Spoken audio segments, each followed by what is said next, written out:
Chris Verrone is Chief Market Strategist for Strategas. He's here live. It's good to see you. Great to be here. I mean, that's what people look at. They're like, well, it's the worst month of the year historically, but we often don't come into September like we just came into it. Well, exactly. And think about how, when you look at averages, how September of '01 or September of '08 have really skewed that data. So I think what's important to remember when we talk about seasonality, the prevailing trend of the market is a very big influence on how pronounced the seasonals are. And when you enter September, which is notoriously known as a weak month, when you enter it with a very strong trend, it's actually not that weak. If anything, it's more like a coin toss. Yeah. And I think importantly, when you consider what has preceded this month, as you know, the leadership is not what you would expect if we were about to fall off a cliff here. The banks are good, discretionary is pretty good, global markets are generally quite good. So I understand the case for a chopper consolidation here. Which you think we're going to do? I think that's certainly reasonable here. At least chop. I mean, consolidation is a whole different conversation, isn't it? Well, you've seen some big stocks come in, right? We've seen NVIDIA come in, we've seen Broadcom come in. It's tough for the market to stay totally immune from that. I think 6150, 6200 may be worst case than any consolidation here. I think bigger picture, when the banks are in gear, discretionary is improving, and most global markets are in gear, it's hard to get too bearish here. What if it's all, not all, but some of it's at least running on false promises?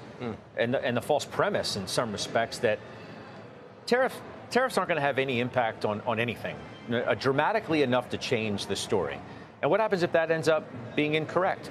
Or that what was a bond market upset is now subsided, but now we're seeing yields rally around the world. Maybe they have a last reckoning for equity investors. I think one of the most dangerous things in this business is to put your own intuition over the markets.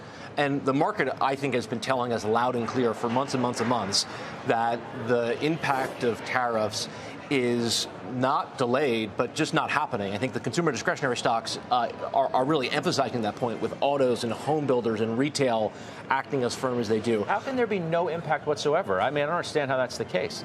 Somebody's eating the cost, whether the company's eating it or the people are eating it. Somebody's eating it. What do you mean? It's just doesn't just evaporate into thin air. I think if you're going to get something systemic from tariffs, meaning the economy, well, that's a different conversation. Well, so if the economy's going to weaken here, Scott, I would expect to see credit deteriorate. Has not happened. I would expect to see discretionary underperform staples. That is not happening as well. And particularly the countries that have been in the crosshairs, whether that's China or EU or even Japan weakened, haven't had that either. I mean, Japan acts great. Now, let's talk about bond yields, because I do think in some respect there's been this discarded puzzle piece of higher yields. Yet you do have breakouts in German 30s and French 30s and UK 30s, Japan 30s, as you know. US 30s? I mean, 5. We hit 5 today again. None of the bank stocks are responding to it, though. So I'm not saying these things can't matter at some day in the future, but if you're looking to the market for a read today on how it appreciates this weakness we've seen in bonds, I think we're okay. Japan in particular is so unappreciated here, how well the Nikkei continues to act despite what we've seen from JGB yields, particularly Japanese banks. Thank you, Chris Verrone. Thank you. Appreciate your time.